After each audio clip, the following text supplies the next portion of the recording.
Good morning, student. Myself, Vandana Rathore, Assistant Professor, Department of Chemistry, Government College, Akaltara.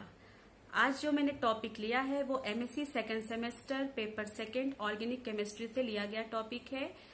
ये आपका unit 4th chapter है, additions to carbon hetero multiple bond.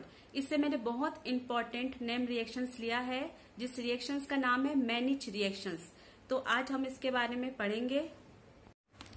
मैनिच reactions, जैसा कि मैंने आपको अभी बताया था, मैनिच रिएक्शंस यूनिट 4th में है, additions to carbon hetero multiple bond. इसका बहुत इंपॉर्टेंट नेमिंग रिएक्शन है मैनिच रिएक्शंस।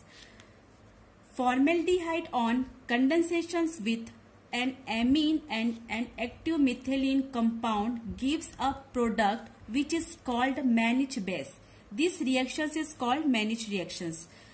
Formaldehyde और amine और active methylene compound जो होता है ये आपस में रिएक्शंस करते हैं। कौन सा रिएक्शंस होता है यहाँ पर? कंडेंसेशन रिएक्शंस होता है, जिसके थ्रू यहाँ पर प्रोडक्ट बनता है मैनिच बेस। इसी को मैनिच रिएक्शन कहा जाता है।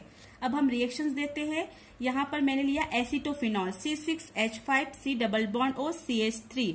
इसका नाम है एसिटोफिनॉल। जब एसिटोफिनॉल को यहाँ पर फॉर्मेल्डिहाइड यूज किया था, फॉर्मेल्डिहाइड के साथ सेकेंडरी एमीन के साथ कंडेंसेशन कराते हैं, तो कंडेंसेशन का डेट मीन्स यहाँ से H2 जो है रिमूव होगा, तो यहाँ से H और आपका और इसका H और ये H2 यहाँ से रिमूव होगा, तो आपका प्रोडक्ट बनेगा C6H5C double bond O CH2 CH2 and CH3 जिससे बोला जाता है मैनिच बेस। इसी को मैनिच रिएक्शंस बोलता है। इसका नाम हम अल्फा बीटा एमिनो कीटोन भी बोल सकते हैं। किस प्रकार से? ये आपका फंक्शन ग्रुप है, इसके एडजेसेंट पोजीशंस को क्या बोलते हैं? Alpha positions. Next positions beta, तो बीटा में कौन सा ग्रुप ऐड है? एमिनो ग्रुप ऐड है, तो बीटा एमिनो कीटोन। क्लियर है? अब हम इसका देखते हैं मैकेनिज्म। जो अब मैनिच रिएक्शन है उसका मैकेनिज्म, इसमें 3 स्टेप इन्वॉल्व होते हैं। फर्स्ट स्टेप होता है formation to iminium ion, second step होता है फॉर्मेशन ऑफ कार्बेनियन आयन, और थर्ड स्टेप होता है attack by the carbanion ion. तो हम इसका मैकेनिज्म देखते हैं किस टाइप से मैकेनिज्म होता है। इस 3 स्टेप जो के थ्रू इसका मैकेनिज्म जो होता है कंप्लीट होता है। स्टेप फर्स्ट है, जो सेकेंडरी एमिन लिया था उसको फॉर्मेल्डिहाइड के साथ रिएक्शंस कराएंगे। चूंकि एमिन पर लोन पेयर प्रेजेंट है, तो इलेक्ट्रॉन की क्या है इसमें? एक्सेस है, तो ये अपना इलेक्ट्रॉन को डोनेट करेगा। कहाँ डोनेट करेगा? ये पाई बॉन्ड है, अपना इलेक्ट्रॉन को ऑक्सीजन पर देगा, तो यहाँ पर नेगेटिव चार्ज जनरेट हो जाएगा, तो यहाँ पर इलेक्ट्रॉन की डेफिशिएंट हो जाएगा, इलेक्ट्रॉन की कमी हो जाएगा, जिस कारण से पॉजिटिव चार्ज जनरेट हो जाएगा। इस कारण से जो इलेक्ट्रॉन अधिकता यहाँ पर अपना डोनेट करेगा। तो इस प्रकार से एडक्ट बनेगा CH3 होल ट्वाइस, एंड चूंकि यहां से इलेक्ट्रॉन निकल रहा है, यहां पर कौन सा चार्ज आ जाएगा? Positive charge H। मैंने नीचे लिख लिया है, इसको ऐड कर दिया है CO पे नेगेटिव चार्ज, क्योंकि पाई इलेक्ट्रॉन ऑक्सीजन पे गया, H और H। इस प्रकार से एडक्ट हुआ। ये जो प्रोडक्ट बना है एडक्ट, इसमें प्रोटोनेशन की क्रिया होगा एज अ प्रोटॉन के रूप में प्रोटोनेशन की क्रिया होगा। तो कहां पर प्रोटॉन ऐड होगा? जहां पर नेगेटिव चार्ज है, तो ये अपना एज इट इज अपन लिखेंगे CH3 होल ट्वाइस, एंड यहाँ पर इस पॉजिटिव चार्ज को मैंने नीचे ले आया है और H ऊपर ले गया है। फिर C, ये आपका ऑक्सीजन पर नेगेटिव चार्ज, ये H जुड़ जाएगा, तो यहाँ पर OH हो जाएगा, H और H एज इट इज रहेगा।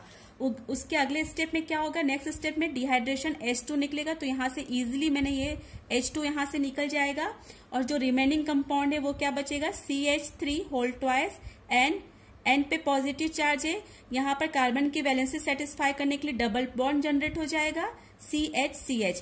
चूंकि ये अनस्टेबल है, तो ये रेजोनेंस के द्वारा क्या हो जाएगा? स्टेबलाइज करेंगे, तो CH3 होल ट्वाइस, ये जो पॉजिटिव चार्ज यहाँ पर जो डबल बॉन्ड है वो इसको दे देगा इलेक्ट्रॉन को, तो ये न्यूट्रलाइज हो जाएगा, आपका पॉजिटिव चार्ज यहाँ से हट जाएगा, और यहाँ पर सिंगल बॉन्ड आ जाएगा। अब कार्बन पर इलेक्ट्रॉन की कमी हो जाएगी, तो यहाँ पर कौन सा चार्ज जनरेट हो जाएगा? पॉजिटिव चार्ज जनरेट हो जाएगा। इसी को बोलते हैं इनियम आयन। तो मैंने आपको बोला था फर्स्ट स्टेप क्या है? Formation of iminium ion. ठीक है। नाउ सेकेंड स्टेप, जो हमने एसिटोफिनॉल लिया था, चूंकि ये फंक्शन ग्रुप है कीटोन, तो इससे एडजेसेंट अल्फा कार्बन है, अल्फा कार्बन से अल्फा हाइड्रोजन है। चूंकि ये अल्फा हाइड्रोजन की जो होती है वो कैसी होती है, एक्टिव हाइड्रोजन के रूप में होता है, तो ये आसानी से अपना प्रोटॉन जो है निकाल देगा। तो यहां से एक प्रोटॉन जो निकल जाएगा तो क्या बन जाएगा, C6H5, C पे double bond, single bond CH2, और कौन सा चार्ज जनरेट हो जाएगा, नेगेटिव चार्ज, क्योंकि एज अ प्रोटॉन के रूप में एलिमिनेट हुआ है तो यहाँ पर नेगेटिव चार्ज आपका जनरेट हो जाएगा।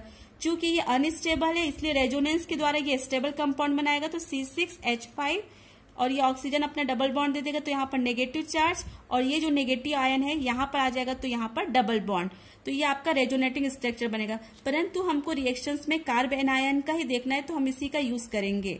तो यहाँ पर क्या हो रहा है, सेकेंड स्टेप में फॉर्मेशन ऑफ कार्ब एनायन। ठीक है, अब क्या बोली थी, थर्ड स्टेप, जो फॉर्मेशन ऑफ कार्ब एनायन होगा वो अटैक करेगा आपका इनियम आयन में। तो थर्ड स्टेप सिर्फ आपका एडिशन है।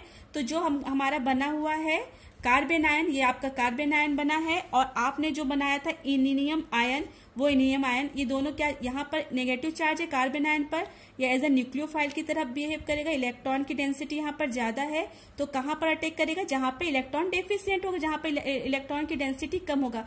ये आपस में एक बॉन्ड जनरेट करेंगे, सिंपल एडिशन होगा, और आपका जो फाइनल प्रोडक्ट क्या बन जाएगा, C6H5CO CH2, ये आपका जुड़ जाएगा CH2N CH3 CH3। तो इस प्रकार से मैनिज बेस जो बनेगा ये आपका मुख्य क्रियाफल बनेगा, इसी को मैनिज रिएक्शंस कहा जाता है। Thank you. Now the lecture is over. Here is the references. First is reaction and mechanism, writer है OP Agarwal. Second one is advance organic chemistry, Dr. Jagdamba and Dr. Yadav, and third one is Organic Chemistry Volume 1, IL Finar. Thank you.